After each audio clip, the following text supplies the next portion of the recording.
puede hablar de la historia comercial de América sin hacer referencia a la nao de China.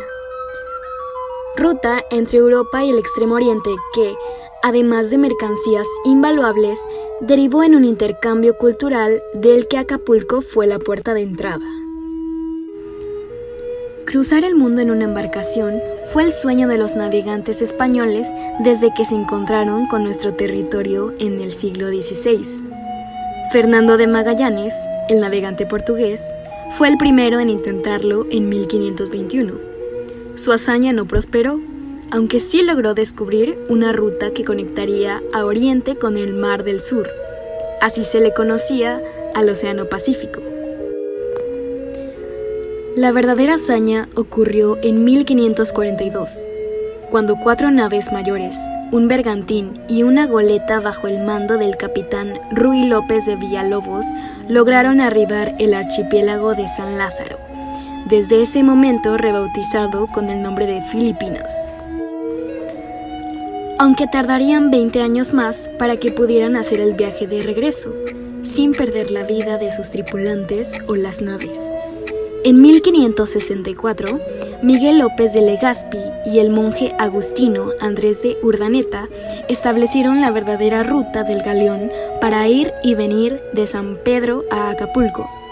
Con esta aventura, Europa y el Extremo Oriente quedarían conectados comercial, cultural y políticamente por México. Así de importante era la ruta que habían descubierto. Nada es más interesante en la historia comercial del Nuevo Mundo que la nao de China. Esta imponente actividad marítima que duró más de 250 años es una digna historia en los registros de España, Acapulco y México, porque no se trata solo de un barco que venía de Oriente a nuestro país, tampoco era de China, sino de toda una expedición náutica que aparte de transportar mercancías, trajo una cultura y tradición que se arraigó como emblema de riqueza y desafió a las ciencias de mapas, de guerra y quizá creó las bases del comercio internacional, importación y exportación. Además de todas las aventuras y leyendas que suscitó el galeón de Manila. Comencemos por saber por qué se le decía nao de China. La fabricación de las velas y los barcos se hacía en Filipinas, con maderas duras traídas de Europa y las partes de metal, como las anclas, clavos y herrajes, eran fundidos en Japón, la India y China. Con una tripulación de 500 personas, entre marinos, comerciantes, cocineros, esclavos y presos, el galeón de Manila fue la primera embarcación de su tipo. En realidad, eran al inicio de la travesía en 1565 2 barcos que cruzaban las costas de Filipinas y que al pisar litoral mexicano iba dejando mercancías traídas de Asia en San José del Cabo, Baja California, en Bahía de Banderas, hoy conocido como Puerto Vallarta, en Santiago, hoy Puerto de Mazatlán, hasta llegar al puerto de Acapulco. Lo más importante de estos galeones procedentes de Filipinas es que establecieron en todo el Nuevo Mundo una manera de entender el comercio y la actividad económica. Fue así por más de 2 siglos, tanto la Nueva España como Oriente se alimentaron del intercambio material, cultural y económico. De este intercambio conocimos los mantones de Manila, las especies perfumadas como la canela, las porcelanas exóticas y los bordados de seda. Por su parte, Oriente obtuvo de la Nueva España la plata acuñada, la cochinilla de Oaxaca, el cacao de Veracruz, el chile y el maíz. Además del bronce, el oro y los textiles, esta travesía para descender a territorio nuevo hispano duraba entre 3 y 7 meses, dependiendo de las adversidades, pero también podía ocurrir que la expedición durara hasta 10 meses debido a la presencia de piratas. Con el tiempo y el conocimiento, en otras latitudes de la ruta de la nao de Filipinas se incrementaron las actividades de los corsarios. El ritual que se llevaba a cabo para recibir a los navíos filipinos era el siguiente: jaula con gallinas capadas, hilera de mulas con arreos deslumbrantes y unas cuerdas rojas. Sobre las bestias, sus productos: plata, oro, bordados, café, cochinilla y chiles. Mientras en las torres de la costa señalaban con destellos el galeón que pasaba por frente de San Blas y de Santiago. En este puerto tomaba ruta la tripulación que iría hasta Colima, mientras que en tierra se alistaba la comunidad para reclutar gente que sería llevada al servicio militar en Filipinas, y se preparaban las cuerdas de prisioneros que debían purgar condenas largas en la isla de Luzón. El arribo del galeón se realizaba por el lado oriente de la isla de la Roqueta. Al vislumbrarse su majestuosidad, se saludaban con 11 cañonazos que respondían con otros tantos desde las alturas del fuerte de San Diego de Acapulco. Esto ocurría como la verdadera Feria de América. El galeón de Filipinas arribaba a Acapulco solo una vez al año, en la época de Navidad, y regresaba a Manila a finales de febrero o a principios de marzo.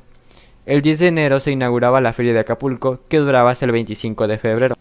Tanto Acapulco como Saltillo vivían la ebullición de mercancías y comercio, porque en el caso del norte, en Saltillo, se vendían las pieles, los ganados, los caballos, las lanas y los harapes, y a su vez adquirían telas de seda, vino, algodón procedentes de la India, loza y porcelana de China y joyas orientales.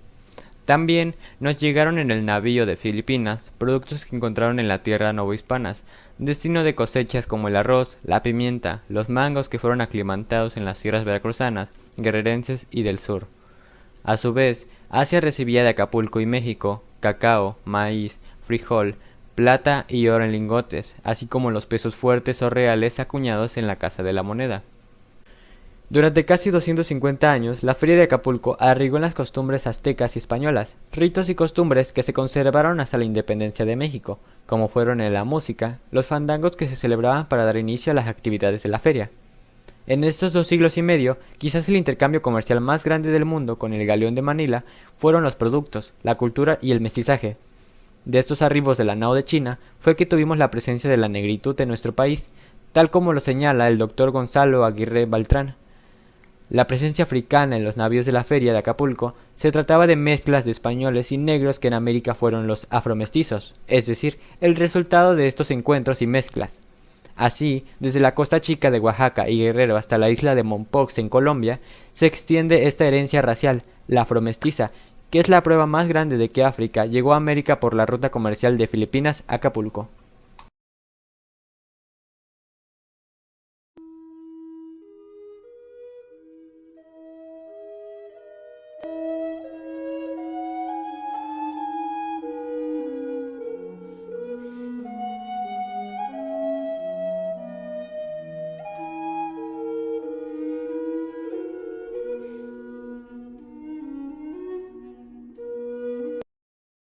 No podemos dejar de mencionar a 2 personajes que despertaron todo tipo de leyendas, unas más cercanas a la realidad y otras totalmente desechadas con los estudios del tiempo.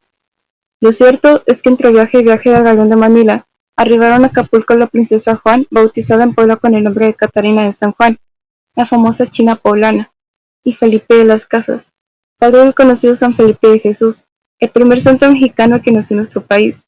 Ambos personajes fueron parte de las expediciones de la nao de China, o del galeón de Manila, o de las naves de la seda. A su vez, sus relatos nos hablan de lo que significó para el mundo estos viajes de circunnavegación para la historia mundial del comercio, las culturas y el mestizaje.